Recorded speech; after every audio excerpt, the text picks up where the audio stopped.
but always on the wrong time around. Stop by the road, no one is awake by this hour. Somebody wants to know, tonight we won't let go. The sun's gonna rise, but always on the wrong time around.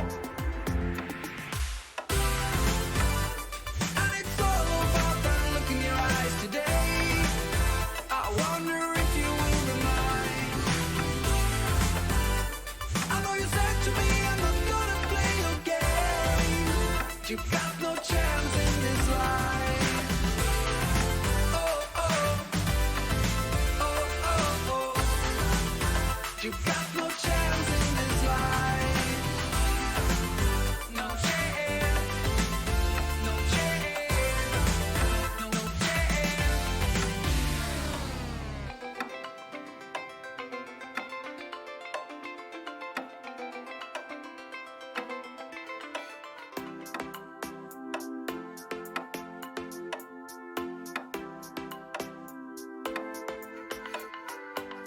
The sun's gonna rise, but always on the wrong time around.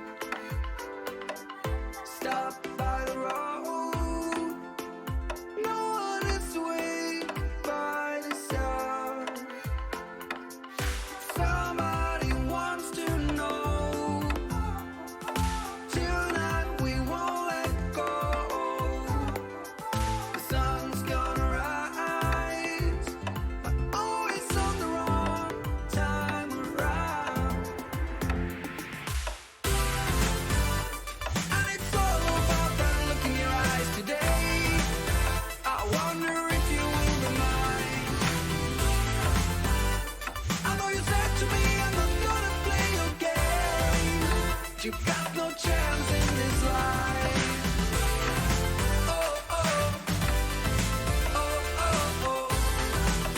You got no chance in this life. No chance, no chance, no chance.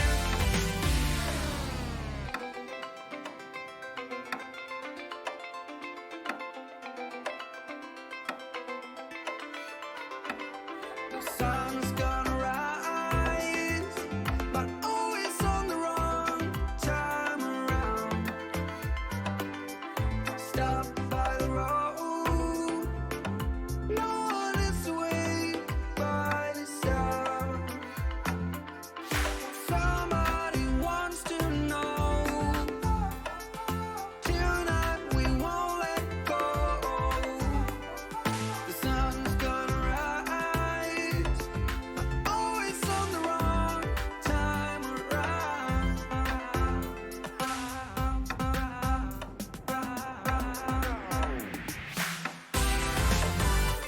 And it's all about that look in your eyes today. I wonder if you will be mine. I know you said to me I'm not gonna play your game. You got no chance in this life. Oh, oh, oh, oh, oh. You got no chance in this life. Oh, oh, oh, oh, oh. You got no chance in this life. No chance, no chance, no chance, no chance, no chance, no chance, no chance, no chance.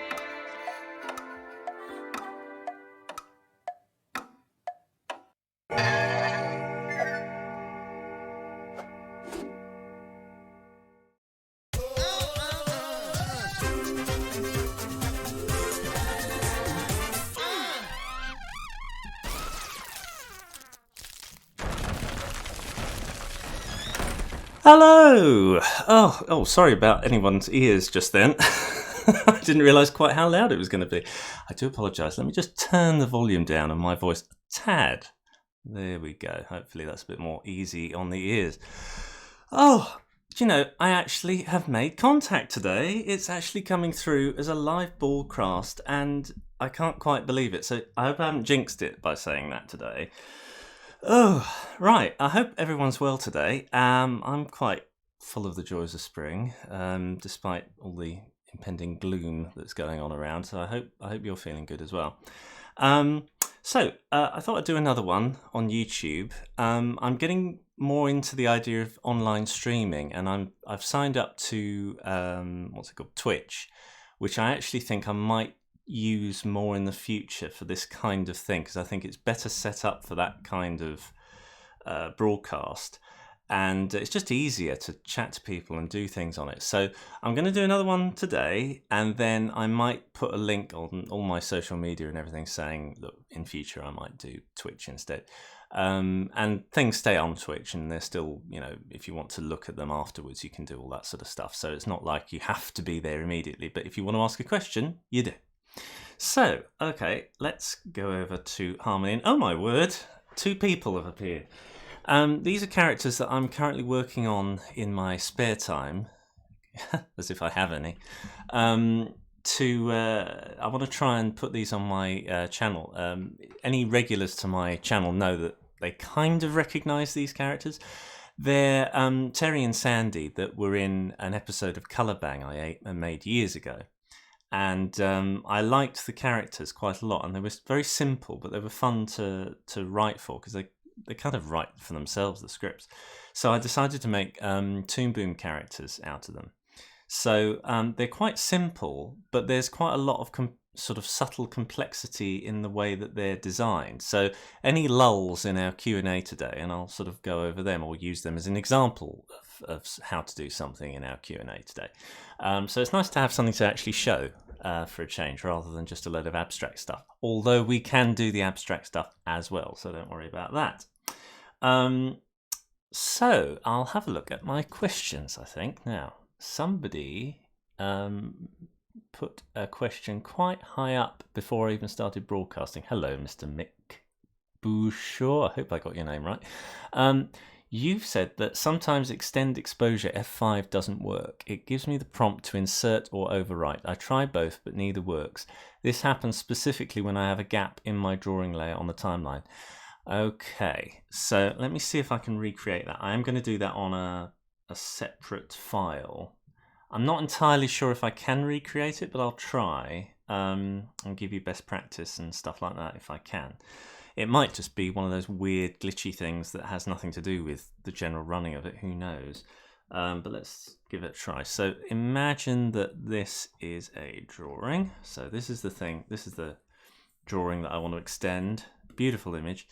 And I'm going to go to frame 10 here, and I'm going to hit extend exposure on my keyboard, which in my case is slightly different to F5. I've set it to something different, but I'm extending exposure, and that is what should happen. So you go to any frame, you extend exposure.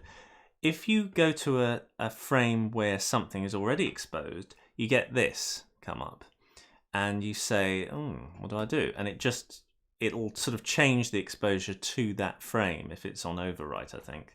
And insert will just, again, it's sort of, if I create a new drawing, so let's create a brand new drawing, and I sort of, any old squiggle will do. So now I've got, if you notice here, 2 drawings in the substitution window, and let's just get rid of that. If I extend exposure normally, it extends the exposure of that drawing to that level. If I go here, see, I'm not entirely sure. I hardly ever use that extend exposure thing. I mean, you can extend it to whatever you want, and it will do that, to whatever. But I just tend to go to the frame I want to extend the exposure to and hit extend exposure. I'm not entirely sure if I know what your issue is, or whether it is working and you're getting the same result I am, but you're expecting something different.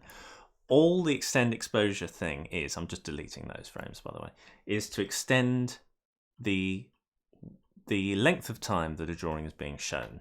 That's literally all what's going on. And if you want to sort of change the exposure time, you can hit it when you're on an exposure. And so I want to sort of decrease it to say, I don't know, 10. And then it has to be greater than 12 because we're on frame 12 now. So if I hit sort of 14, it'll sort of reduce it down to frame 14 and whatever. I hope that makes some kind of sense. I would have another look at what you're expecting extend exposure to do, because I get the impression that I think you think it's going to be doing something which it doesn't do. I could be wrong. I'm not saying therefore you're stupid, because you're not. But I think especially when you're learning Toon Boom, sometimes you think, well, why isn't it working? When in fact, actually, it's doing exactly what it was supposed to do, and you just think that it's going to be doing something totally different. I've been there myself, so it's not unique. I hope that answers your question. If not, please message me again. Right, okay. Anybody else? Right. Oh, hang on, my feed's gone raving mad. Right, okay. Tim Linklater asks, my question is the VPEG idea from the book. What book are you referring to there? What crazy book? Oh, Aniseed. As if on cue, funnily enough, comes in with the book. The VPEG idea from the book, available on my Patreon now, is great. Thank you. But it's not working for me. Damn. Can you please include a VPEG in your demo today? Thanks. Easily done. Right, let me create actually, I'll do it with that sort of weird duck character. That's pretty good. Say, for example, I've got this duck character, and then I have another. Let me just get that up from here. Wait a second. But there we are. This is my quick way of creating a peg drawing combination. There we are. Let's say this drawing, which is completely empty, by the way, the brand new one I've created, has a hat. And there we go. And let's also create another one, I think. Hang on a sec. Naughty pig. Right, okay, let's just put that there. And this one will have a moustache, because, of course, it's a beautifully drawn moustache. Let's do it again. Let me just move that over a little bit. And let's just, so I can really see what's going on, I'll just show these. I don't normally do this, but it's just to clarify what's actually in each drawing. So you've got your whole set of bits and pieces, and at some point you think, I want to move all these things around in unison. Now, one way of doing it, of course, is to select them all sort of like that and you move them around, but it's not very practical always, and there is a better way of doing it that gives you more control. What you do is, I'll put another one of these things here, and I'm just going to connect that to the composite. Let's get this display out of the way so you can see what's going on. Right, okay, so you put another one of these here. And usually I label this and call it VPEG, and you can call it whatever you like, doesn't matter. And I call it drawing VPEG. There we go. It's not actually anything different to the other things, it's just used differently. That's literally all, that's literally all what's going on here. It's called a VPEG by a human being, it's not called VPEG by the computer or the program at all. So let's create this VPEG, and usually with VPEGs I create them with some very gaudy colour so that it's very obvious that it is sort of different to the rest of the character. You don't want to render this thing, you want to just see the character. So there we go, and then all you do to actually control all these things is you couple them up like that. So from the peg side of things you couple them up like that, and then when you get hold of the VPEG you can move it around. To stop the thing being, to stop this actually being rendered, because if I hit, hang on, let's create a, wait a minute, create a color card so I can see what we're doing, because if I render that it'll just be a black background. So if you render that, you notice the green dot's there. You don't want the green dot. The green dot has offended you and you want it removed. So what you do is you go to the node library, type in visibility, there we go. Plug it into the underneath the green dot, or a comp underneath the green dot. Either way, it doesn't really matter. And turn off soft render. You want it displaying in your preview, which is going on here because you want to use it when you're animating, but you want to stop it at the soft rendering stage. So now when I press render, you don't get it, but you still got the ability to move things around with it. I hope that's clarified it. It's a simple idea, the VPEG, but it allows you just another handle to move things around, and you can change. Oops, whoops-a-daisy. You can change the pivot and move things around from wherever you want the pivot to be. You can make the pivot more permanent if you sort of decide to use the create pivot tool there. But yeah, so that gives you a bit more control over your puppet. Hope that's helped. Right, let's go and I just want to lock that color card because otherwise I keep I keep clicking it whenever I click it. Funnily enough. Right, okay. Now let's have a look. Is this a Color Bang reboot? Yes and no. It's a spin-off. Put it that way. Terry and Sandy is a spin-off thing, as I explained at the beginning. It's something that I've been wanting to muck about with for a while because I do like those characters, and I just wanted to make something a bit more polished with those characters. But I do want to do some color bangs as well, but there's only so many hours in a day, and at the moment most of my efforts are going on Toon Boom education and stuff like that because I've got to make my money. I've got to earn money somehow in this crazy world. But I also want to entertain, so I want to make little things like that and sort of keep a sweetness going between the two. But I can't run off Color Bang because it's a nice, quick and easy show to produce, and it was just fun to make lots of sketches, so I am probably going to make more of them. I want to. Right. Okay. So DZA asks, when setting up the rig for master controllers, if the keyframes don't interpolate by themselves, will they just not work regardless? Right. Now, what actually are you asking with that question? When setting up a rig for master controllers, if the keyframes don't interpolate by themselves, will they just not work regardless? Master controllers are a bit of a fiddly-diddly concept, really, and I think because I'm going to really start getting into I've already written quite a lot of chapter 3 already, incidentally, but I'm going to try and add quite a lot of visual metaphor for that chapter, like I did for how to explain how pegs and drawings worked, because it's such a weird fiddly concept to get your head around, master controllers. There's a huge range of things you have to be mindful of, and you tend to, when you're learning it, you tend to sort of figure what they are one by one just through pure experience, really. So I think your question is, if you have a load of master, let me just see if I can create a quick master controller using this junk. It doesn't have to be pretty as long as it works. So I've just extended the exposure. Oh, I will do it. There we are. I've just extended the exposure there of all the drawings, so they last as long as frame 20.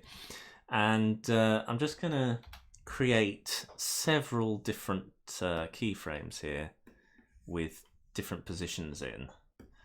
There we go. There we go. There we go. This will make absolutely no sense in terms of ease of use. I'll put another one here. None of it will make sense, and I'll just squish that around just for fun. So this is the timeline, right? Bing bong, bing bong, bing. And you'll notice that I've set this. I'm not quite sure what the answer will be, actually, because the only thing I do kind of know is that the information on each keyframe is absolute. And that will be absolutely true whenever you make a master controller. Usually when I create a master controller, I make sure I press add keyframe to every position so that I know that if I don't do that, by the way, let me just undo a couple. I think it was that one. You'll notice that only the VPEG has a keyframe there, none of the others. When I pressed it, when I collapsed the VPEG, all of them appear. So let me do it on this one. There you see. You want all of them to be keyframed, and then whether you move them is entirely up to you. But you do want you do want them to be keyframed, really, so that you know that it will hit that position. Trust me on this at the moment. I'll have to explain it more clearly when I actually have time to do it in the book. But let's assume that you know what I'm talking about. So, popping all that in there, let's create a master controller by selecting all the elements that we want to create the master controller from. In this case, the entire puppet, whatever that might be. And I create a master controller using this grid, and I'll do a small grid. I don't want to go raving mad. And let me just go to frame, whatever this might be. Click it there, yeah. Go to that one, click it there. Go to that one, click it there, yeah. And go to that one, click it there, yeah. I'm going to save this. There we go. Just in case I need to sort of refer to it later. I'm going to filter it. So at the moment it's controlling absolutely 20 attributes, and that will be squash, stretch, all sorts of bits and pieces from these pegs and drawings and everything. It's you kind of don't need to know this, but it's useful to know kind of what's going on. Every element in the master controller at the moment is being controlled, and if I press this, it filters it down to only the ones that are useful. In this case, the VPEG's position. That's literally all that's going to be controlled from this. So now, so I'll just call it test. There you go. And it creates, and I have to attach it to a composite. In this case, it's only got one, so that's where it'll be put.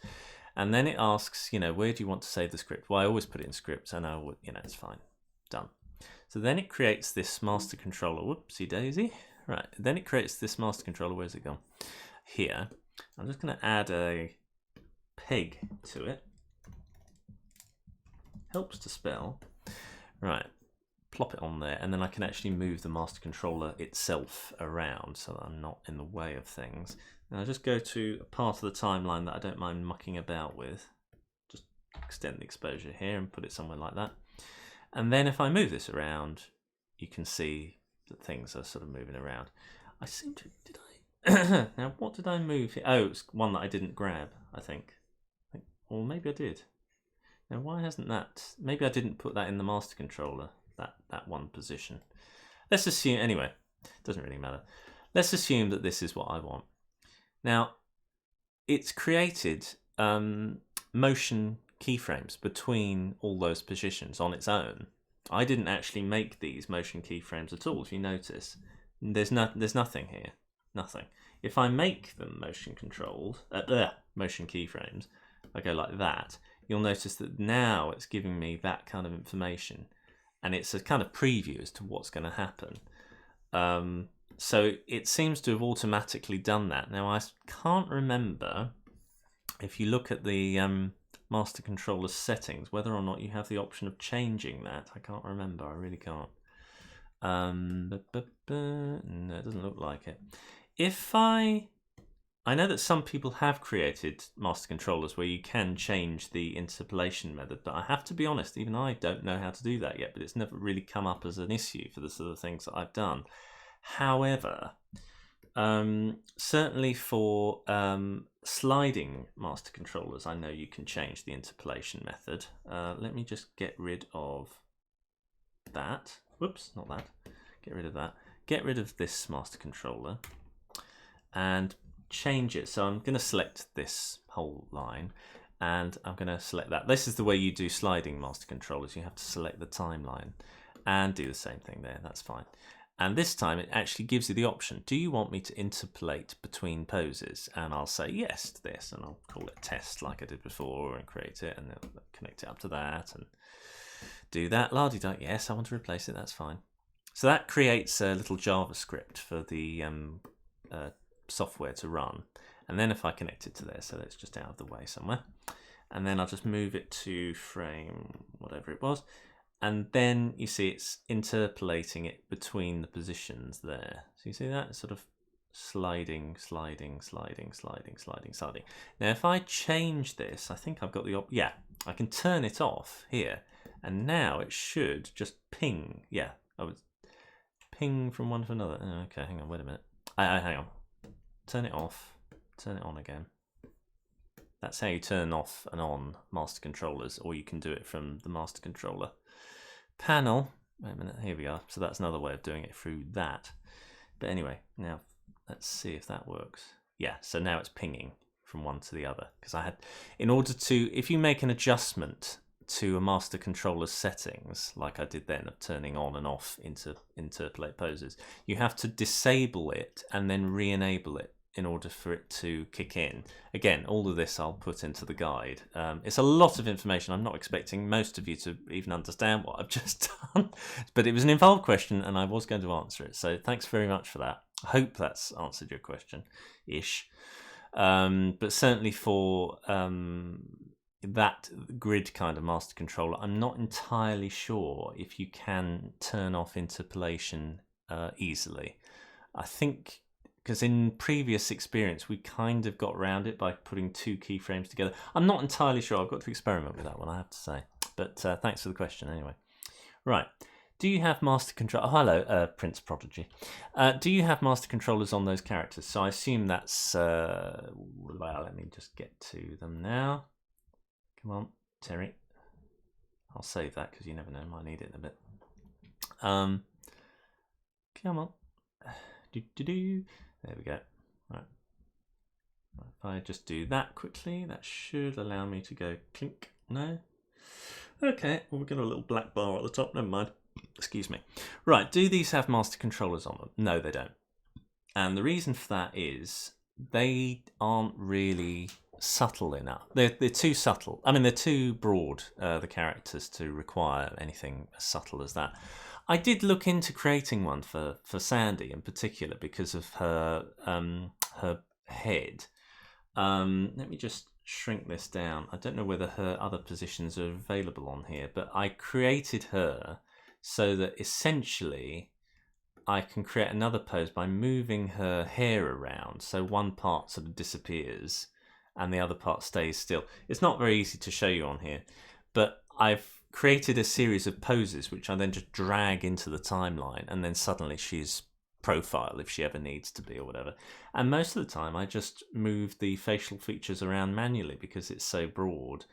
I could have done it in a master controller, and I may well do that yet, but I kind of just want to get on with it. And to set up a master controller properly takes a fair bit of time to get right, and it's good if you're doing a long production, especially if you've got a very elaborate character and you want to really get the subtlety out of it. I would encourage you to do that.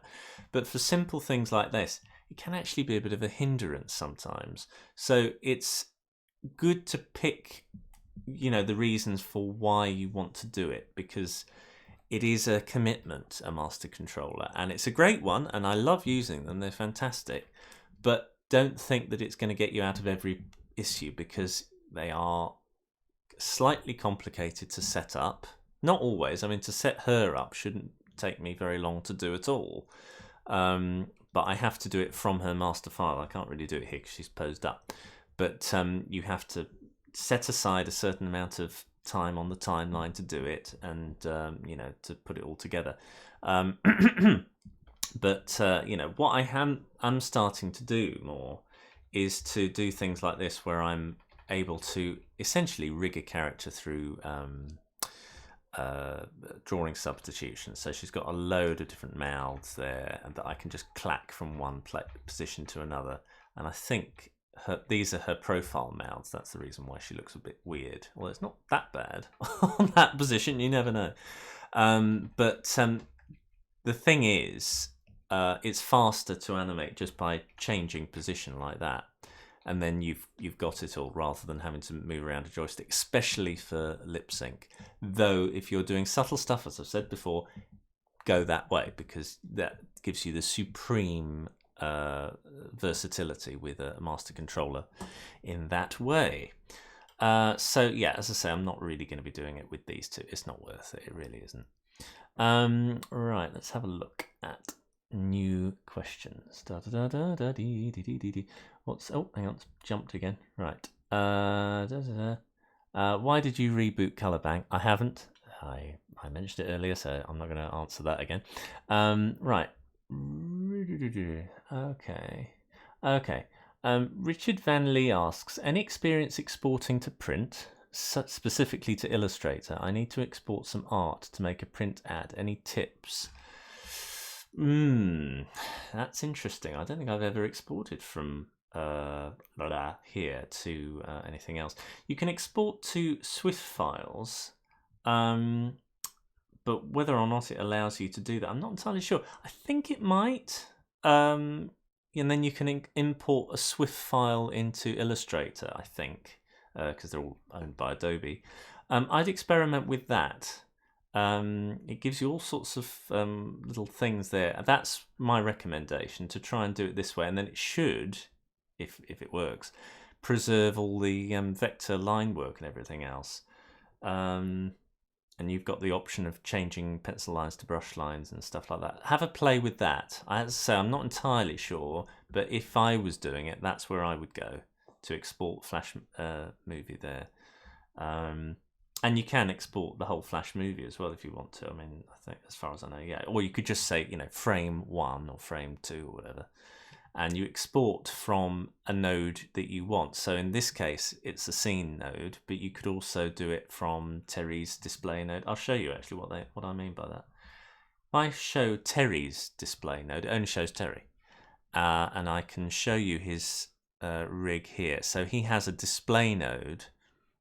I'll show you what display. Yeah, it's one of these plugged in, called Terry. And then I can select whatever display I want. So I've got one for Sandy. I've got one for the whole scene, and then one that's display all, which just shows you everything, even if it's not coupled up to a composite.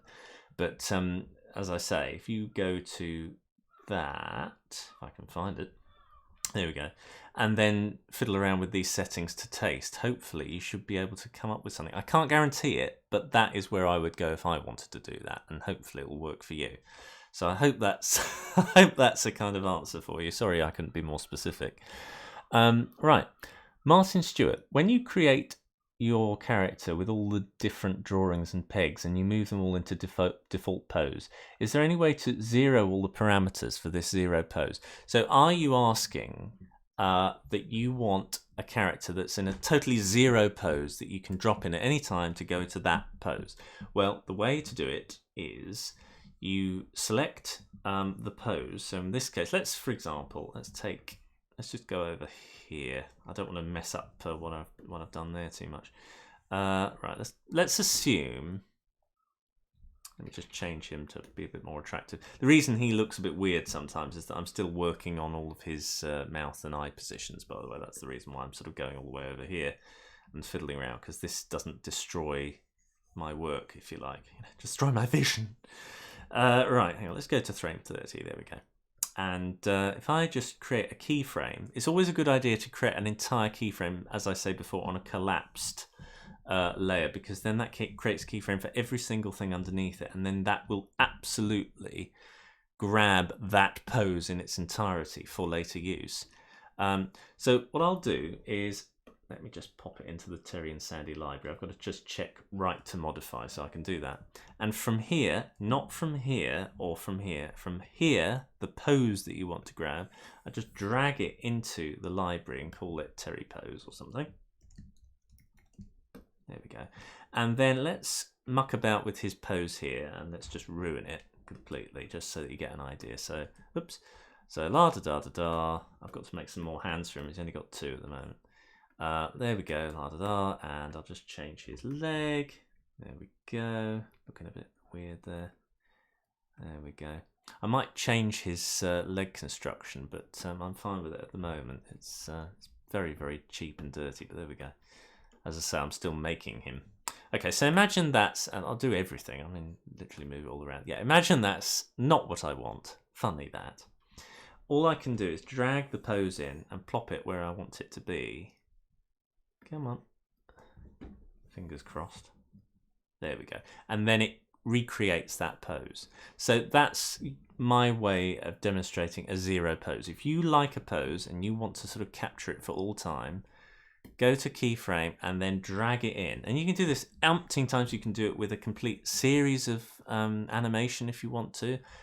Certainly might I recommend that you start, if you're doing an animation grab, you keyframe the first frame. so that they all know where to start from, and then they trail comfortably afterwards. But the first frame of anything has to be keyframed all the way down, so that you reliably get that pose. There are ways of filtering that if you want to, and you can grab bits of a character if you want to, but it's usually best practice, not always, but usually best practice, to keyframe the first one in its entirety first, and then you put it there.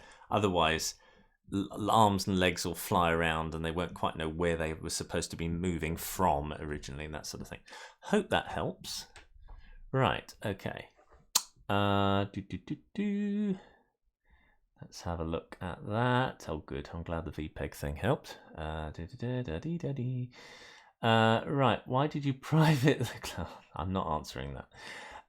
Would it be better if you animate on? Right. Okay.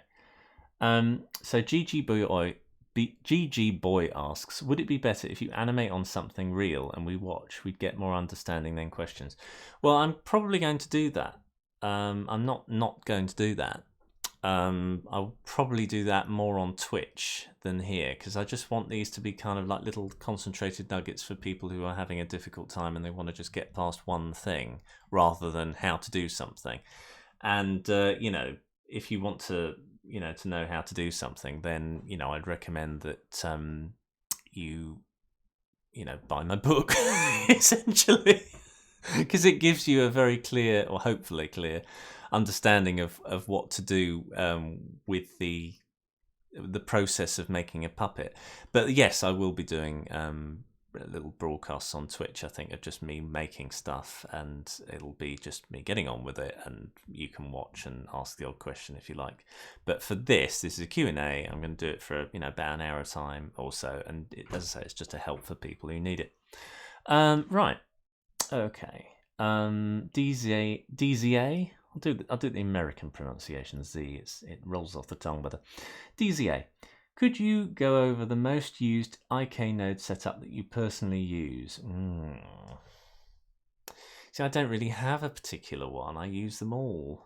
I mean, in this case, in Terry's case, I'm using this kind of thing, which is the most basic, dirty, filthy example of IK you can ever possibly get.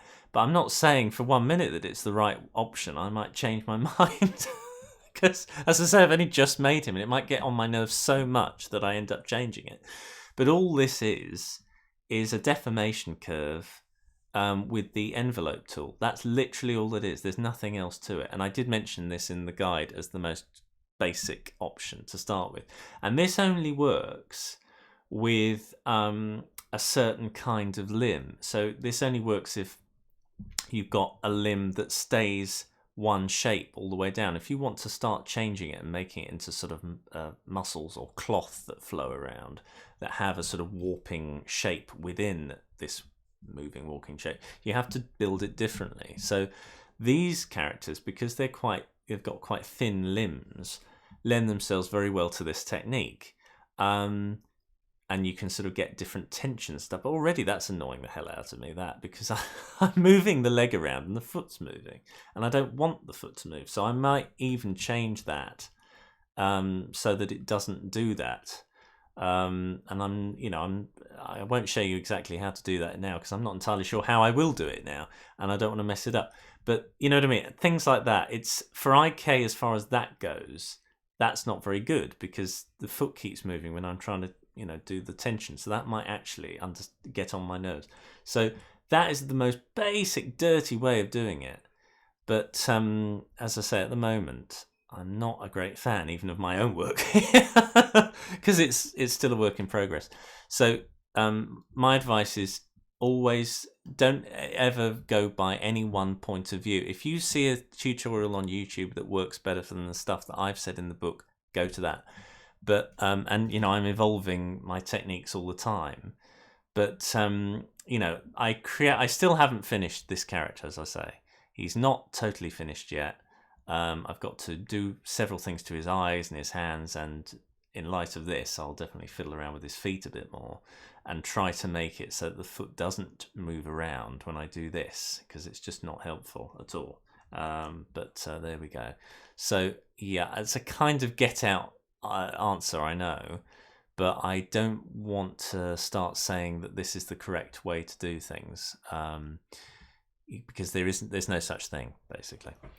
Right now, right, okay. Anybody else? Question? Here we are. Right. Okay. So, Martin, I hope I've pronounced your name right. Asks, with my usual software, I wonder what that is. I'm used to work with multiple scenes in one project, yet Toon Boom Harmony doesn't seem to work like that. Am I missing something? A lot of people have asked that question actually in the past, particularly YouTubers, less so people in the industry. I would say that, you can make this do whatever you like, if you want to. The usual way of doing this is to only have one project per scene. This would be scene 1. I'd create another Toon Boom file, and that would be scene 2, scene 3, scene 4. So that is the convention. You create each scene individually. Having said that, there is a sort of way you can kind of fudge it. I kind of know, because if I'm right, the program that you're talking about is Flash, or Animate as it's now called. And as far as I remember, in that you've got the option of having different scenes which use exactly the same assets, and you just click from one to another, and you're able to sort of quickly whiz through a piece of work.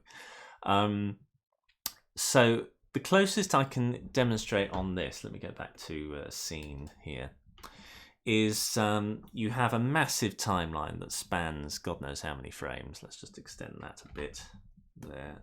I won't be able to do that unless I unlock that. There we go. And then what you would have to do is have a camera. Let me just go out here a bit. There we are. And you always have to connect a camera to a peg. Oh, come on, you. Really? Oh, okay. Right. Camera to a peg. It's this that I have to make display on. Sorry. Even I get it wrong. Right. Okay. Can I do this? Thank you. Right. So camera always has to have a peg. Oh, I've done a camera already. Oh dear. Right, okay. Yeah, shut up, Bonbon. Right, okay. So I've created a camera here already. And let's say, for example, this scene lasted, 30 seconds. I'm just going to make it so that you can only see what the camera sees there. And I'm going to create a new keyframe of the camera's peg. And I'm just going to zoom in using the advanced animation scale tool. Let's say, for example, we want a close up on Sandy there. So there we go there. And then because these are they're not motion keyframed, it'll just ping from one place to another, and the sound, if we had any sound, would just carry on, and the animation would carry on. So there's a way to kind of do it there. And what you could do to make it very clear that you're going from one shot to another is if you right click on any frame you want to sort of mark and just do that, then you've got a very clear way of seeing, oh yeah, okay, so on frame 30, we're now going to another shot or whatever. You can also do it here on the timeline. If I right click here, scene markers, and mark current frame, and call it, I don't know, shot 2, it'll do it in green, by the way, you'll get that. So that's another way of sort of subdividing things in the timeline to get a kind of similar effect. It's not quite the same, I grant you that.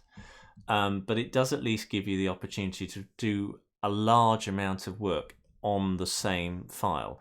Personally, I wouldn't recommend it. I like to have each thing as a separate file, and what you could do is you could just duplicate the save as a new. I don't know whether it's, I wouldn't. I'm not sure about new versions and things. But that's the way I work. I do save as, but you might get away with save as new version. But if you saved as, then you've at least got all the assets in the right places, and you could just sort of move it around that way. Or you could take the last frame from the scene you're currently working on sort of make sure that it's keyframed at the end, like I showed before, and drag it all into the library. So you've then got the first position of the next scene, and just drag that in, I suppose, if that makes sense. So I know it's a little bit of a fudge, but all it's about is a working method, isn't it? And so long as you find your own thing that works comfortably, then that's the thing that matters. But certainly, you know, this isn't a bad one, I have to say. But it's up to you. So I hope that's kind of given you an idea, food for thought and all that. TV Paint. Okay, yeah. I haven't used TV Paint, so I don't know what magic features that TV Paint can do, but there we go. Right. Yeah, somebody else has answered that question as well. So at the moment, the questions are sort of, I'm at the end of the thread. So what I'm going to do is, Right, okay. So what I'm going to do is, I'm going to start at the front of this scene. I'm going to start mucking about with his eye, because I've got a series of eyes. If I show you the drawing substitutions here, whoops.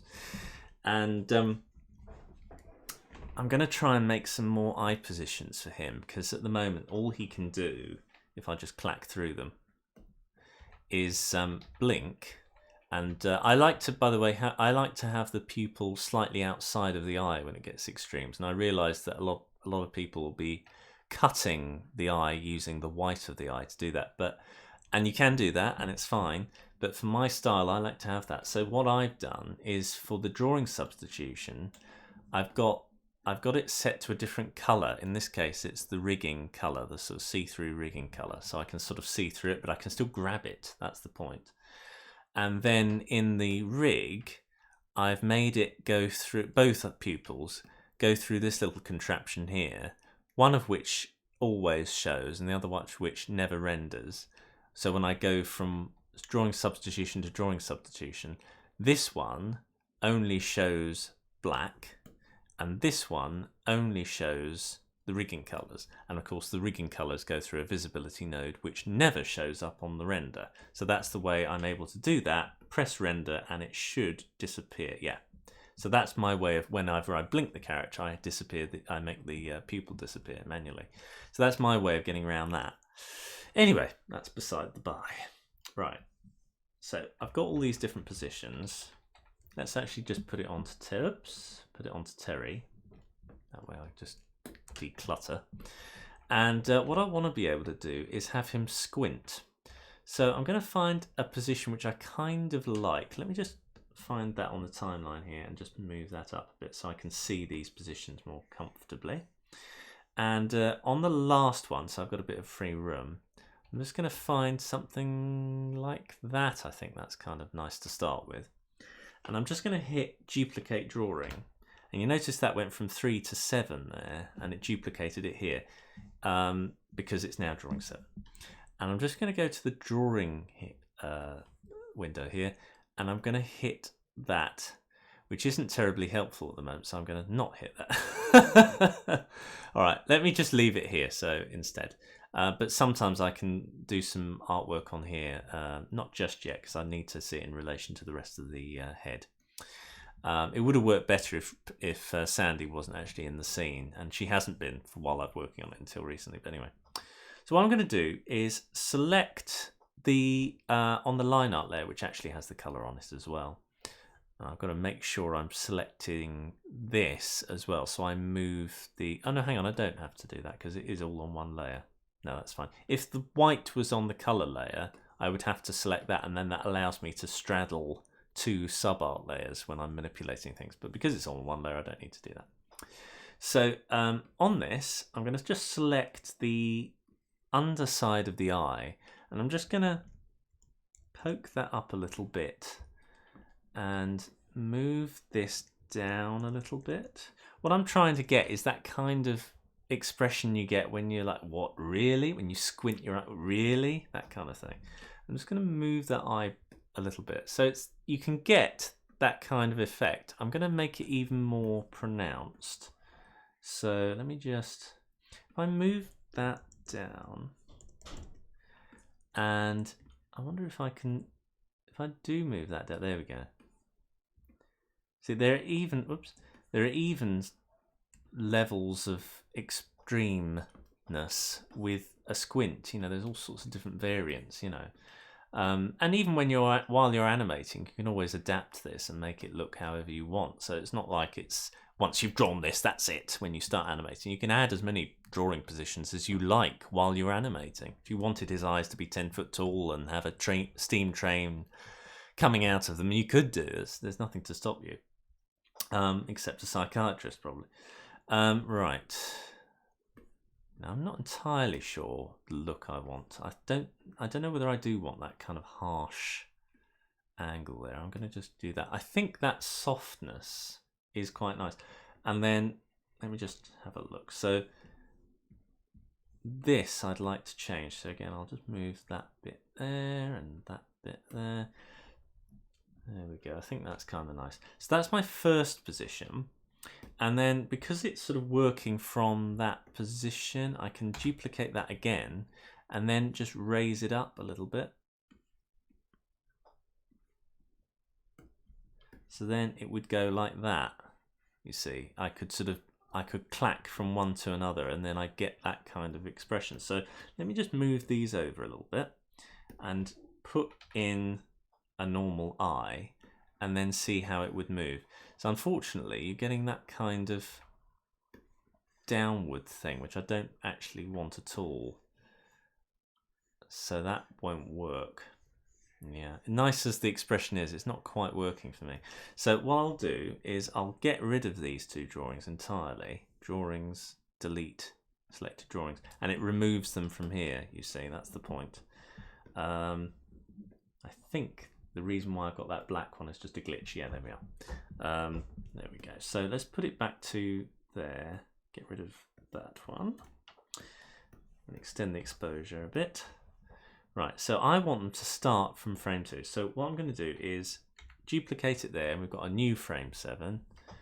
And I'll just, to get the expression I want, I have got to put some new points in, because there's no way I can do it from that. So I'll just Command tap those, and now I can raise that up. There we go, that's better. That's better. Just a little bit, and I might widen this a little bit. That's it. That's it.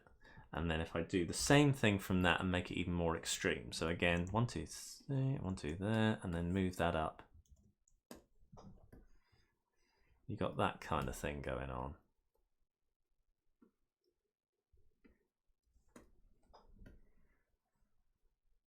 And move that over a bit. I think that comes up a little bit too quickly now, so I'm just going to move that like that. Notice I'm not putting the onion skin thing on because I don't need it. I just can see the comparison if I do this. I think onion skinning is used way too often and it leads to very stiff results. As a stop motion animator, this is the way you have to animate all the time anyway, so, you know. Just get used to it. That's my advice. Don't rely on things like that. I think onion skinning has its uses, but for animation itself, I really don't think it works. It's good for cleanup and things like that, but there we go. So that gives me the area. You see the disgust on his face, like what the heck are you talking about, Sandy? And the good thing is because these are clones, just not with the same timing. I've got them here as well. So any artwork that I've done for one eye, I've got on the other side as well. So he really can look, what the heck, you know. I might go in there and alter it a little bit as well, and I might do another variant where the eye is sort of squinting downwards as well, but it's kind of nice having that sort of, you know, ignore the flying the pupils, by the way, because that's just because of this sort of thing. I can delete that and they return to where they're supposed to be. Wait a minute. Yeah, I mean, I've moved that one. Anyway, you get the idea. Right. Don't want that. Right. Let's have a look and see if there are any questions. Right. Sometimes. Okay. So, Yakko, is it? Anyway, Yakko. I hope I'm saying that right. I do apologise if I'm not. Oh, hang on, I missed one. Sorry, I've had quite a few new questions since then. Okay, so okay. Tim Linklater asks, could you show us how you'd set up a library of pre-made generic parts, eyes, mouth, hands for production? I think, I mean, I mean, kind of what I'm showing you now is how you set up different eye positions and things. That's, sorry, I'm having a drink of water. You just go and you start from one position, and so long as you've created a drawing that has as fewer points as possible, you kind of create the drawing as if you're rigging it. So let me demonstrate with I'll create something completely fresh in the other file. Yeah, that's fine. Do. Ah, dear. It is all good. You're absolutely right. I'll stop. Right, let's create a. Let's come out of here. Just oh, wait a minute. Just neaten this up a little bit here. I'm just gonna group that and then tell it to go away. There we go. Excuse me. And that as well. Go away, please. Right. So let's create a new. Oh God. Wait a minute. There we go. Right. So let's create a new drawing. And what I tend to do for a lot of body parts, let's say for example this was the mouth. I create a circle because most mouths, if you noticed, are some kind of opening.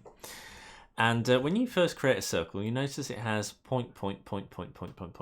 That's quite difficult to manipulate. If I was wanting to sort of treat that as a rig, I've got to go in here and I've got to... it's all very annoying. So if, say for example, I was wanting to close this mouth down, I've got to move that, I've got to move that, I've got to twiddle around with this. Ugh. So what you do is you get rid of these 4 points here, and then you end up with this kind of sort of curved rhombus thing. If you pull out the points a bit, you end up with the same shape you started with before, except you have fewer points. I mean, obviously it's a little bit off, but it doesn't matter for a mouth.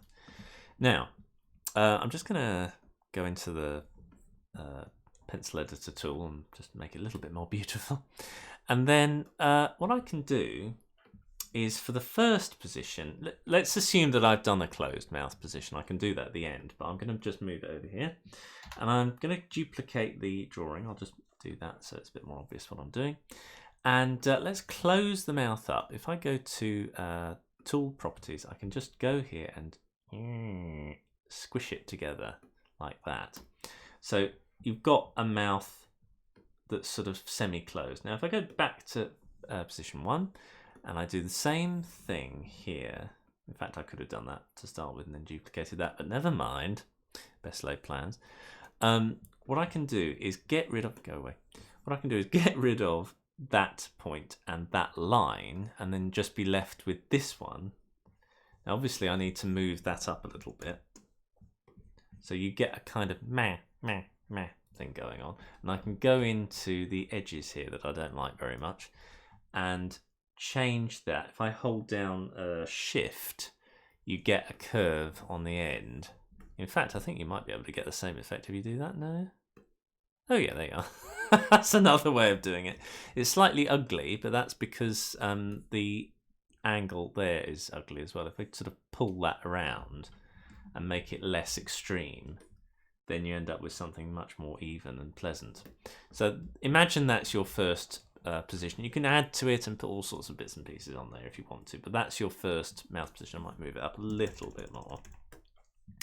And then for all the others, you've already got something which you can rig easily. See that? I've just dragged 2 points and made it slightly smile. And then if I create another duplicate drawing and drag them down again and then drag the bottom one down, move those in a bit, I've got that. Meh. And then do it more. Boom, boom, boom.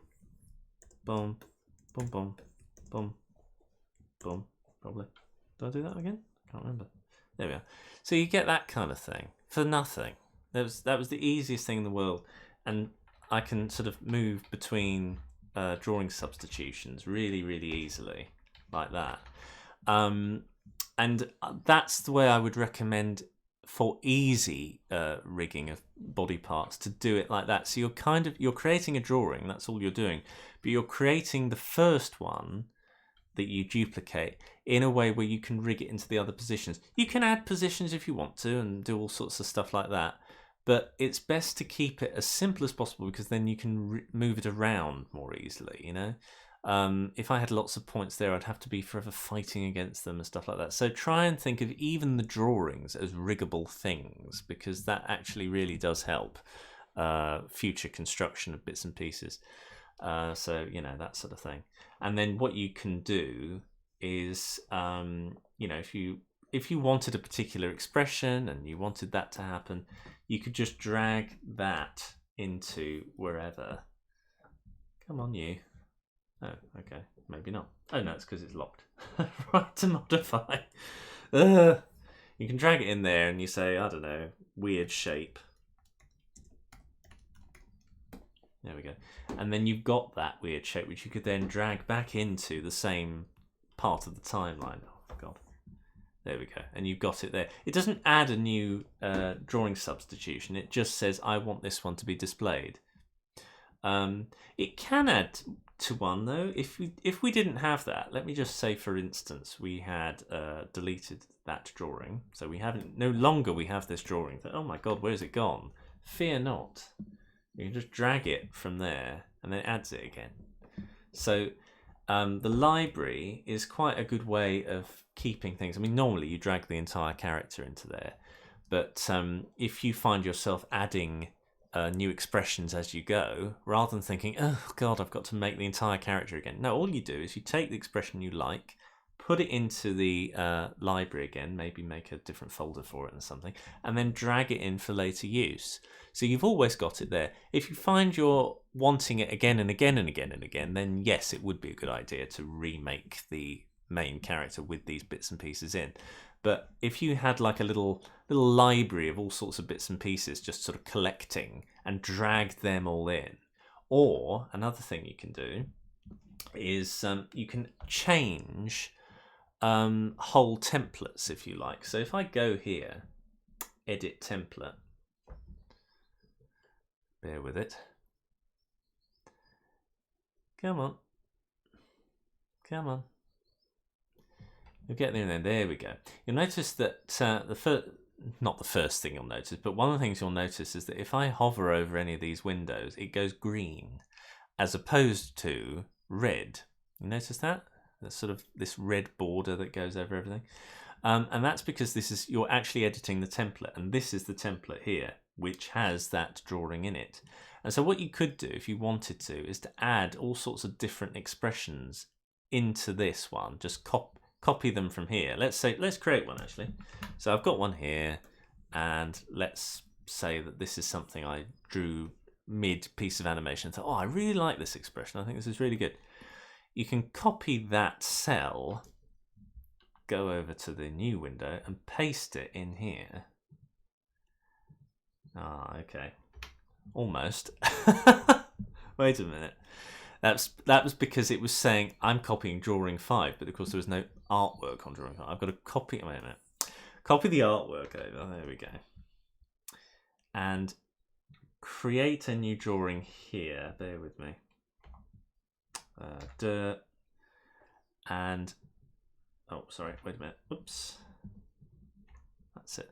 And paste it into there. Paste layer object. Come on, please work. Come on. Oh, really? Wait a minute. Third time lucky. Copy drawing object. Paste drawing object. Or paste layer object. Oh, maybe that's where I'm going wrong. Wait a minute. Copy drawing. Paste. Okay, that doesn't work. Paste special. Maybe I do it from there. Copy cell. Paste. Okay. fairly certain I've done that before, but okay, obviously not. Yeah. Just try and get that in there. Sorry about this. Paste layer object. Let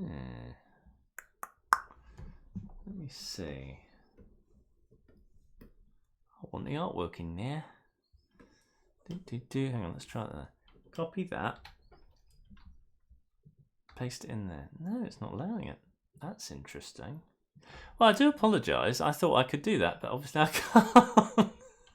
Or at least not the way I think I can. I'll have to look into that and get back to you. Oh dear, that's a shame. The principle is, though, you have a sort of... What you could do instead, if you were being really sensible, is rather than create the piece of artwork directly into the piece of animation, you create it in your template, and then you pop the template into here. So you've got all your artwork later on, but I'm fairly certain you can do that. Oh dear, I'm sorry about that. That's very unprofessional. But the general principle is that if you have artwork that you're creating mid thing, at least you can one by one put them into the library to reuse later on. So if I wanted to reuse that one, I can drag that into there, have another weird shape. There we go. And then I've got it for later use, and I can just drag it in to there for a later thing. Oops, hang on. There we go. Yeah. It's a bit bizarre. Oh no, another weird shape. That's the one I wanted. There we go. Oh dear, sorry about that. It flustered me a bit, that one. Right, okay. Hope that answers your question. Oh dearie me. Right. Next question. Let's have a look. Now then, let's have a look at this. Why is it not moving up? Right, hang on, sorry. So Martin's asked another question. When exporting a movie, is there another way to easily set the beginning and end of the export to the start and stop positions of the timeline other than writing them down? So what we've got in the node view, I don't really use write modes very much personally, but I know on productions that we've used them quite a bit. Let me put a write node in there. So if anybody doesn't know, a write node is the thing that you can sort of say, okay, do whatever this says. When you've finished the production and you want it to be kind of created properly and rendered, you can set this up to automatically have a set of parameters, and you can just say, oh, do what I've said, and it's marvelous. And you could sort of have, put one of these into your library and have it as a permanent sort of set of settings that could work every single time. Or you could couple one up to each character and say, I want to write the characters' bits and pieces to this folder in this resolution in this way, or whatever. So at the moment it's set to write from drawing one, from frame one rather, and you can change whatever type you got. So usually I tend to go for, if I'm ever doing it this way, I would go for PNG4, but you could also do it as a movie instead, and have it as QuickTime Movie, and customize your options and have it as, you know, Apple ProRes or H.264 or whatever. Yeah, I mean, for all I can see here, that it just starts from frame one and then works as long as the scene lasts for. So if I have a look at the actual scene's length here, if I go to scene length and say I want the scene to last for 40 frames, for example, it'll clip it to that point. You can move that around manually if you want to, that red marker, and that's the scene length. You can also change the playback start and end using these little sort of black triangles. So if I press play now, it'll only play in that little range there, you see.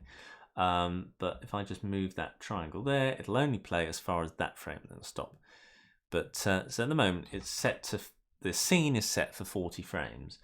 The scene settings, I mean, these are all, you know, the frame rate and the resolution and all that sort of stuff. Export render write nodes, and you've got the option here of selected frames from 1 to 40 or whatever. So it would do either all frames, which is set to the scene's length, from 1 to 40, or selected frames. Now, I wonder if selected frames might even mean like that. You know what I mean? I wonder if that works. I've never tried that. Let's have a look. No, it doesn't. So if you wanted something very specific, you'd have to type it in. But let's say you can get a preview if you want to while it's rendering or not. If I close that and export again, does it retain? No. It might do if I said OK from 30 to 40. I don't really want to start rendering now, but certainly from what I gather from beginning to ending of the export, you know, that's one way of doing it. I don't know whether this would affect it. Let me just have a quick shifty. Go on, trying to get hold of that little black thing. So let's say it's starting from frame 10. I go here, export, render right nodes.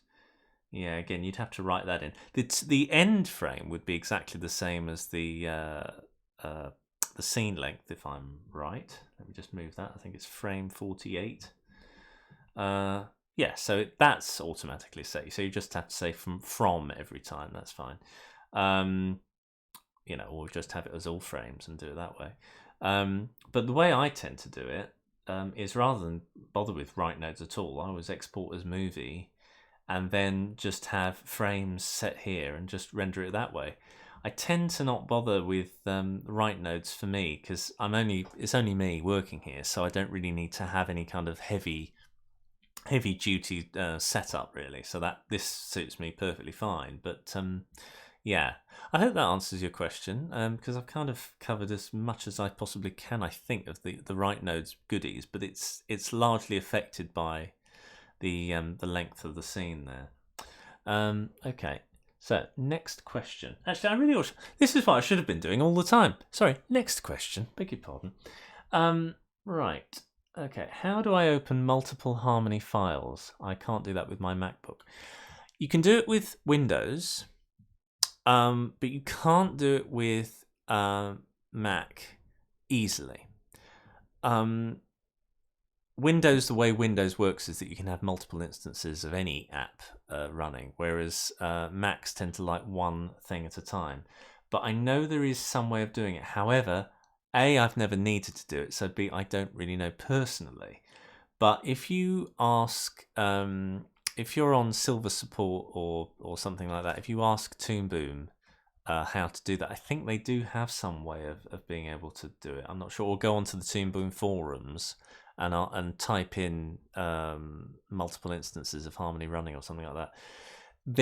I think there is a way of doing it, but I'm not entirely sure of what it is because you're not fighting Harmony software. You're fighting how Mac OS works. So I think it's more of a Mac OS issue rather than a Harmony issue, that one. But I do know what you mean, and at least you can kind of fake it a bit with templates. So if you edit a template, you've essentially got two instances of Harmony running at the same time, but proper instances of Harmony. I know you can do it, but I can't remember how it works. I'm sorry that's not help, but I know that there is a way to do it. So look on the Toon Boom forums, and I'll see if I can try and look into it as well. If you stick around for another time, I'll try and look into that.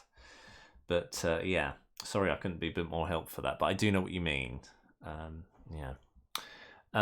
Okay, so next question. Right.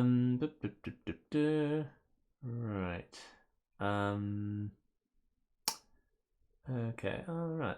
Here we are. So Scott Graham has said open Harmony directly from the applications folder for a second version to run. Do you know what? I'm going to give that a try so we can all see. Don't save that. Don't need that. Come on, go away. Go away, please. Oh, and it has actually crashed. Or has it? Oh, no, it hasn't. No, big pardon. Right, thank goodness for that. Okay, let's open applications and let's go to Harmony. Here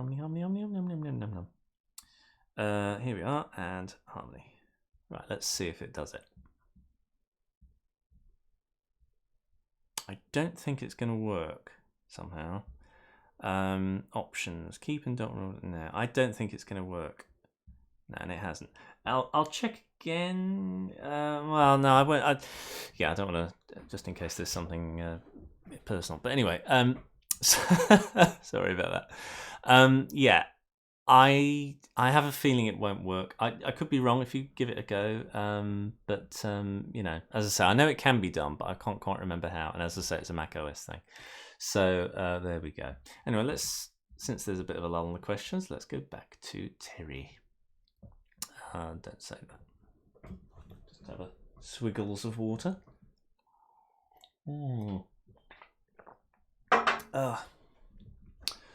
Okay. So as I said before, I was trying to get his eyes to go into different positions. Just widen that a little bit. There we go. And just go back to that. So I've now got a sort of set of squints there. There we go.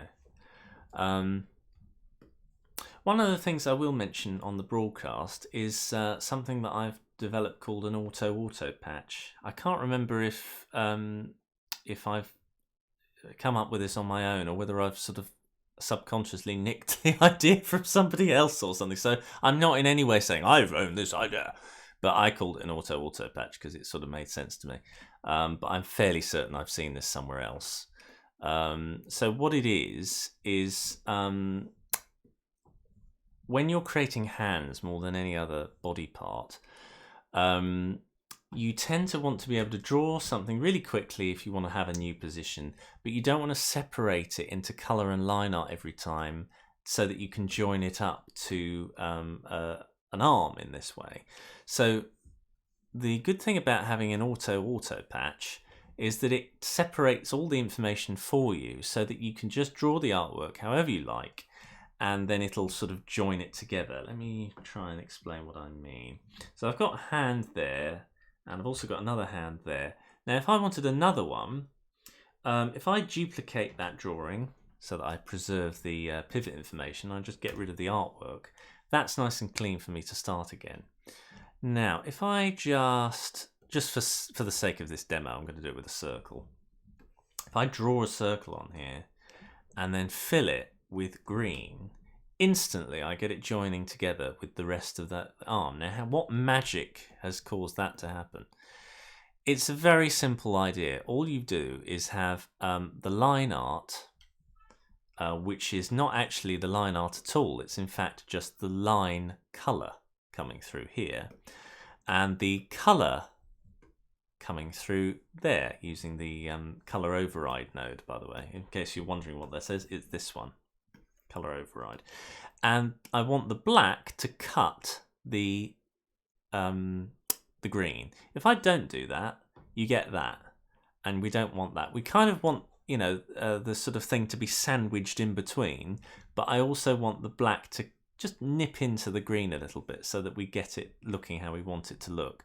And then these two outputs here sandwich in between the arms artwork. So you've got the color going here and the line going at the back, and you get this effect.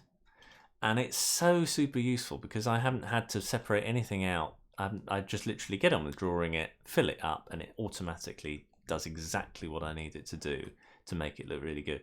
And then of course I can go in there and fiddle around. I mean, in this case, I wouldn't I wouldn't fill it first. Oh, good heavens! Hang on, wait a minute. There we go. I wouldn't fill it first. I would sort of draw the art either, you know, completely from scratch, or in this case, I'm just sort of moving it around like a jelly and trying to come up with something, which I'll do later. I won't bore you with all that, but the principle is that, yeah, say for example this was his hand, I'm happy with a new pose, and then I would just fill it, and you've instantly got another hand going on there. So that's really handy. I mentioned the auto patch in the guide if you want something that's a bit more easy to sort of refer to later on. But yeah, you know, yeah. Oh yeah, the guide. Yeah, anytime I mention the guide, he pops up. Shameless, but there we go. Right. Okay. So, and I've done the same thing with her there as well. They've also got what I refer to in the guide as epic arms, which is simply put the ability to have the arm go forwards and backwards in front of the body at the same time. So you notice here it's joined to the front of the body. If I move the hand behind, I'm able to do that, and able to, have that sort of thing going on. So he's able to put his arm in front of and behind the body at the same time. So if you want to know how to do that, please refer to the guide, because I'm not going into all of that here, and it is a little bit involved. But once you've done it, it's just so good. So there we go. I think it's time for a question. Let's have a look. Now let's see. Oh, by the way, somebody has written that they put something into a symbol. Don't use symbols. Do not use symbols in. There you go. See, it's so severe that Jollop's making an appearance. Don't use symbols in Toon Boom at all, ever, for anything, because they're a waste of time. They're an overhang from Flash that uses symbols, and it's all right, I suppose. It has its limitations. That's the problem, and there is absolutely zero benefit in using the symbol method in Toon Boom, because it stops you from being able to use Toon Boom in the way that benefits your use of Toon Boom. You can't see live updates of body parts as and when you need them, rather like symbols in Flash. That's one of the disadvantages of using Adobe Animate. And it just generally is clunky and awful. So don't use them. Just don't. They're a waste of time. Right, anyway, so getting back to an actual question. Right. Chris the Onion asks, doesn't the auto patch slow the machine down with all those extra nodes? Well, yes and no. Color override nodes, yes, they are doing a bit of sort of weird jiggery pokery. So yes, they are a little bit. However, I'm only using them for the hands. So I'm allowing myself that, because sometimes you have to allow some things, and it hasn't affected performance in any noticeable way with a character like this. And I certainly wouldn't recommend that you use auto patches for every single flipping thing. But for hands and possibly for feet, they are extremely useful, and they're hardly, there's hardly anything going on there. So I would recommend it for things like that, but I wouldn't recommend it as a modus operandi for every single element of the character, because, as you quite rightly say, too much of that will actually slow the system down, and that's not a good. No, that's not a good. So there we go. Next question. Right. Do epic arms, as Martin Stewart says, do epic arms go behind the head? Well, let's have a look. That's the moment of truth, isn't it? Well, they do there. What frame am I on? There. Let me just move that around a bit so it's less ugly. So if I move there we go. There we are. Yeah. Freedom of movement. Yeah, they work fine. Yeah. It's only the forearm, there you see, that does the magic stuff. The rest of it behaves as normal. So if you want to know how it behaves, go check out the guide. But yes, that's the great thing about doing arms in this way, is that it gives you the maximum amount of freedom. You can fiddle around and get this kind of weird thing where that bit goes behind and that bit goes in front, and all sorts of magical things happen. It's really, really handy. And incidentally, I would never ever put him in that pose in a million years. He looks absolutely hideous. There we go. That's a little bit better. There, I was just doing his hair up there. There we go.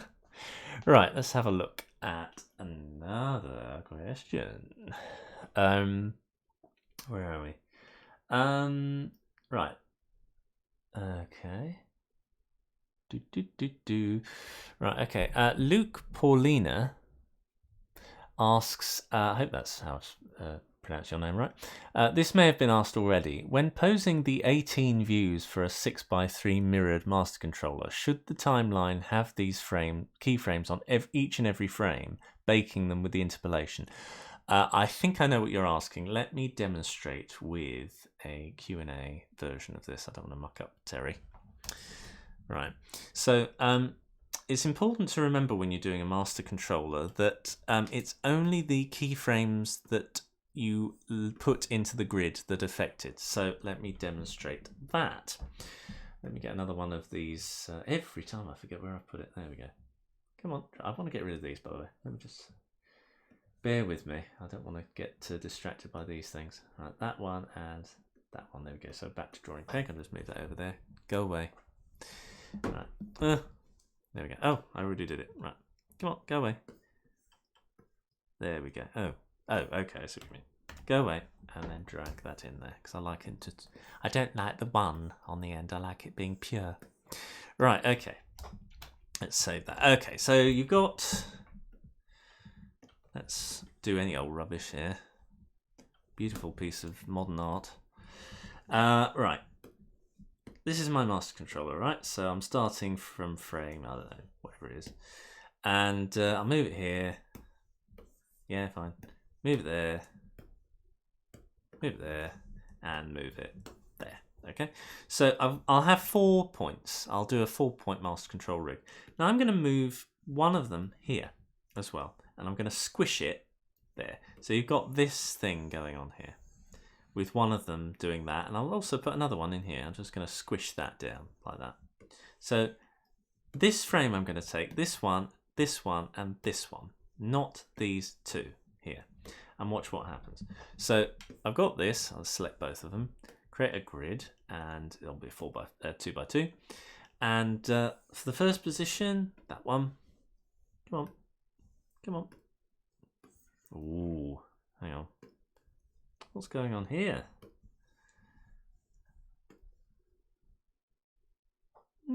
Okay. It's already filled them in. Right. I must have accidentally saved that one. Okay. Oh, okay. Bear with me. I've got to correct this. Sorry about this. Right. What frame am I on? Frame 5. So that'll be frame 5. That one will be frame 10. That one will be frame, what am I on? 13. And that one will be, oh, sorry, beg your pardon.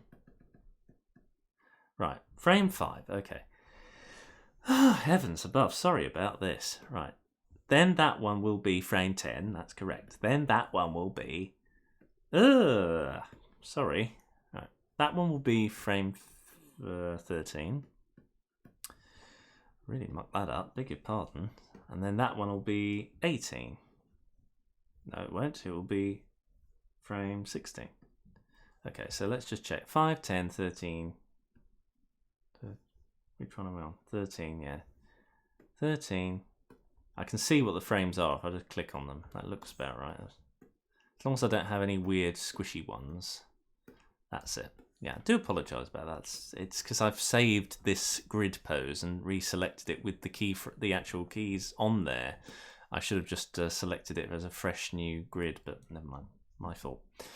Okay, so let's assume that that's the master controller that I want to create and filter it down to just moving it around. And I create a test. Yep. Okay, yeah, test, save, yes, replace, yes. Right, okay, so this is our master controller. And I'll just put a peg on there and move it away so we can just deal with it on the way there. And then if I just muck about with it on frame 1 or whatever, you'll notice that it isn't squishing. It at no point is going like that. I mean, it'll stay like that because I've just done that, but there we go. It's not taking that keyframe at all into consideration.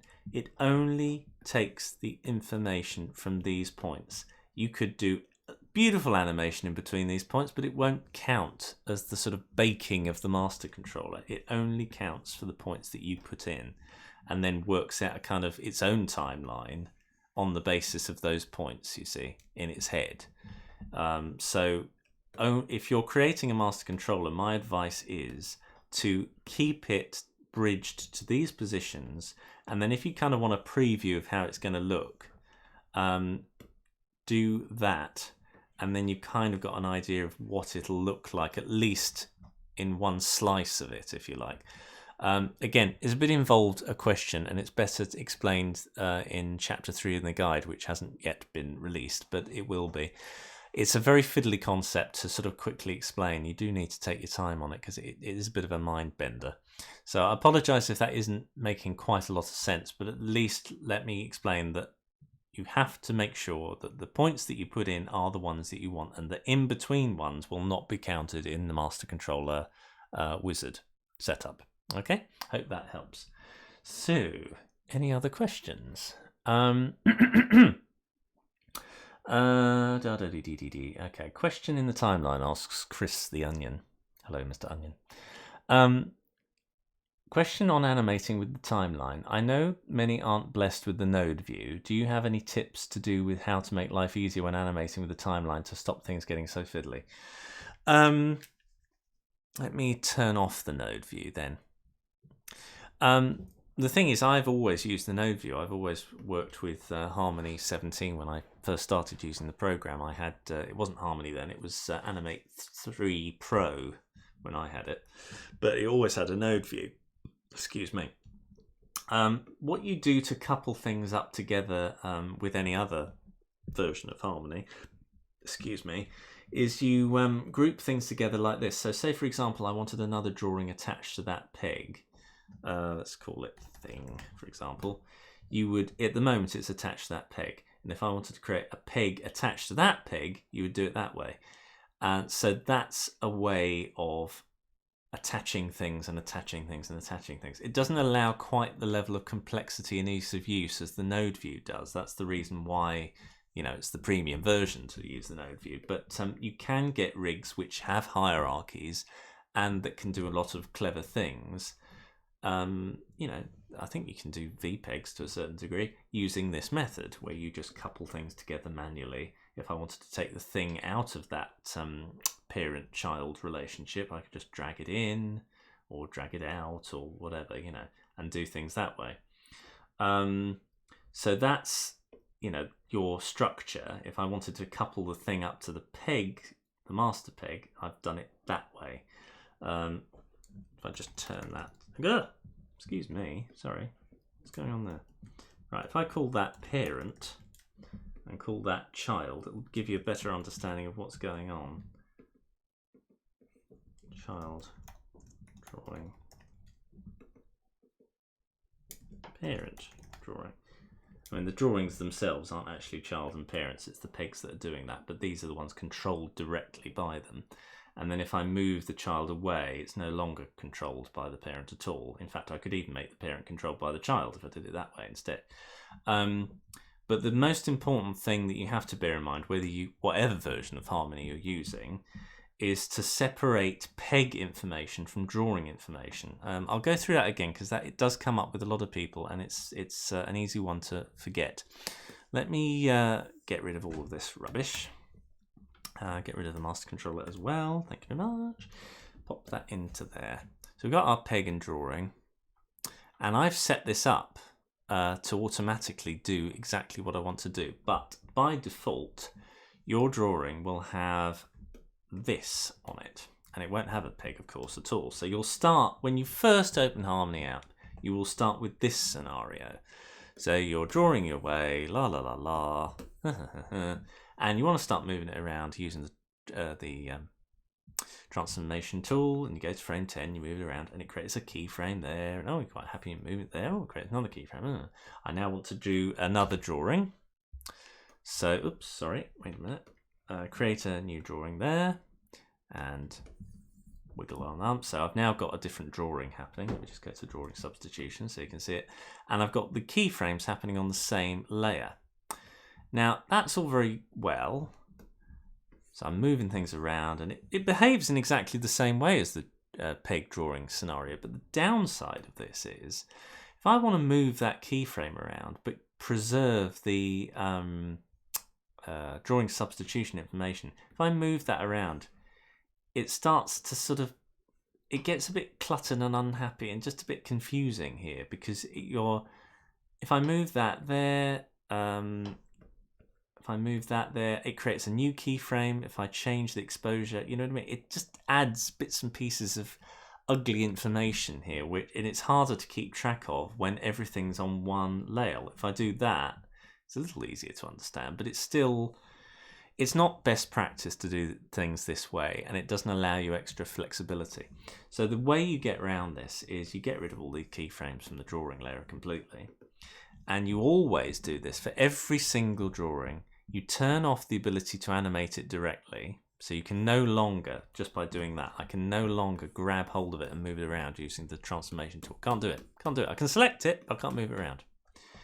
And then you say to the drawings layer properties, I would like the pivot of this. So let me move the pivot to the end of that little sort of squiggle there.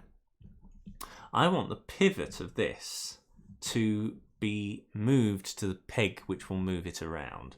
So if I create a peg there, go away. The peg information, the pivot information of the peg is over there. Why? Don't want that. So if I change it to embed the pivot to the drawing peg, now it's moved there, even though I'm actually moving the peg around to create the keyframe information, and I'm selecting the drawing to do it. So it's the best flexibility to work with this 2-layer setup. This is all covered in the guide very thoroughly with cartoon illustrations to make sure you understand what's going on, because it takes a bit of a while to get your head around this technique, and it's fundamental to make everything work. If you've got a mass of drawings to change the parameters of, you can select it all. It doesn't really matter whether it's relevant or not. And go to this symbol, which is set properties on many layers, and just say, I want to set the embedded pivot to the parent peg and turn off animating using animation tools. And that can do it en masse for all of these different elements. So that's a good way of doing it, and to keep things separate. So you've got one for keyframes and one for drawing substitutions, and then you can move them around quite happily, and it sort of makes sense.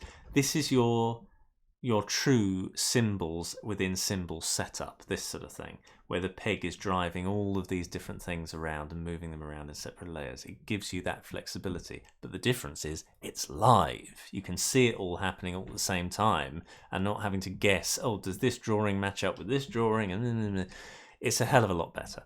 So that's my answer. I hope that's answered it sufficiently. Time for one more question, I think, and then I better call it a day. Okay, so for mouth drawing substitutions, asks Martin Stewart, do you use Toon Boom's chart as a starting point for the phonemes? Do you make 2 sets, one for happy, one for sad? Now, this is using the where this comes from is the auto lip sync feature that Toon Boom has. So let me just create, let's get rid of this, and there we go, let's pop that in there like that, and call this mouths just for the sake of argument. I'm not going to draw the mouths in, but I am going to draw the letters that it corresponds with. So that's a new keyframe, come on, new one, there we are, B, C, D, E, F, and then I think the last one is X. So you've got your drawing substitutions. Let me just show them here. And this would be, you know, closed mouth, slightly open mouth, really open mouth, really open mouth, and then I think the next one is O, oo, or something like that. I can't remember. Actually, there's a graphic to look for, and I do it this way. I mean, this is the way I create mine. Where are we? Animation, lip sync, change mouth to. You see here? Oh, G. I left out G. I knew there was something the matter. Oh, okay. Let's change X to G. There we go. I knew I got something wrong. Okay, come on.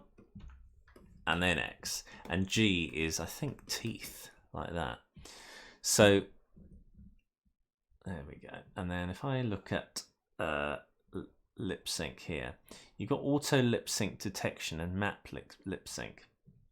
Now let me see. In order to change, because it's been a while since I've done auto lip sync, but I kind of know the principles. But the principle of having these phonemes, actually these aren't phonemes, by the way. The A and B and everything are just letters.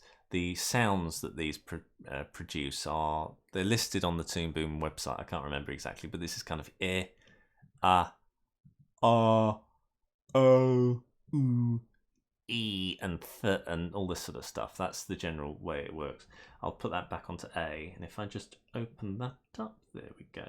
Now what you need to do is to relabel these drawings what they actually are on the screen here, A, B, C, D, and at the moment I've got them as 1, 2, 3, 4, 5. So first thing I'm going to do is go to the X sheet, and you'll notice that here, I don't know if any of you are used to using dope sheets and things like that, but exposure sheets usually go top to bottom like this, and you're able to adjust what they're called by changing the name like that, rename drawing. You can also rename drawing by right clicking it here and going to rename drawing. You've got one more option under this, which is rename drawing by frame, which is kind of handy. For some reason they haven't included it as by frame here. Don't know why, but there we go. Anyway, where you do it doesn't really matter. I'm going to do it here. And rename drawing, and I'm going to call this one A. So now if you look, this is called A. And then I'm going to keep doing it until I get to the end. So let's rename drawing B. Oops, I think I pressed that wrong. There we are. And I think, was it D? Yeah. So that one's C. And that one's D. And that one's E. F. Whoops. G. And then X. There we go. So we've got our list of different positions and they're correctly labeled. Now you don't have to do this. This is kind of only, the only reason to do this is for auto lip sync, to be honest. And even then you set what these letters are for the auto lip sync to work. The reason these are grayed out, I think, is because I haven't got any sound here at the moment. Unfortunately, I don't have any sound to load in. But when you go into the auto lip sync chamber, it will have a series of thumbnail images of what it thinks each of these drawings represents, and you have to assign them and say, okay, for this sequence, this bit of the sequence, I want D to be this mouth and I want C to be this mouth. So as you've pointed out in your question, you would probably have happy A to X and sad A to X. So you would do it like this. You would select them all like that. Do you do it here? Yeah, rename drawing with prefix, and you can say happy space, or actually happy underscore, and then it gives you happy A and happy B and happy C and whatever, and you do sad A, sad B, then you would go into lip sync and then map lip sync, and then you would auto lip sync to the sound that it works that you've got. I've got to say, from past experience, I don't really find the auto lip sync tool works very well for me personally, but it might work really well for you. It depends on style and personal preference, or it might give you a handy starting point. I know that I seem to remember a tweet that Rubber Ninja had put out saying that he really liked auto lip sync. So if it works for you, great. But I personally find it really comfortable to just go through the animation and say clack away and change, and change the pose. Come on, there we are. Change it from thing to thing, just using my mind and my ear and my fingers, really. So that's the way I tend to do lip sync. I just go through the whole thing and do the lip sync at the very end. So there we go. I hope that's kind of answered your question. I'm sorry I didn't have all the stuff to hand to answer it totally fully. But I do mention it briefly in the guide. Maybe I should mention it a bit more thoroughly, because I think some people do kind of want the auto lip sync feature. But as I say, from my personal experience, I found it a bit for me. But as I say, other people have found it fine. So thank you for joining me today. I hope that, oh, for goodness sake. Will you put it down? Thank you for joining me. It's been very nice to talk to you, and it feels a bit more sort of like a little snuggly community. It's always quite nice to do that. And I'll probably do some more of these. As I say, keep an eye out on Twitter, and I think I'll do more of these on Twitch from now on, and we'll see how I get on there. At the moment, I haven't got a big following on Twitch. A few people are following me on there. But I think I just find it easier to do the thing and set it up, whereas YouTube tends to be a bit of a pig with setting this sort of stuff up. But we'll see how it goes. You never know. But I might try and make it a regular thing where I do it like every Sunday or something. It's quite a nice thing to do, isn't it, really? So, love to you all, and keep safe, keep indoors, get some fresh air, but do it indoors. And I'll speak to you very, very soon. Bye-bye.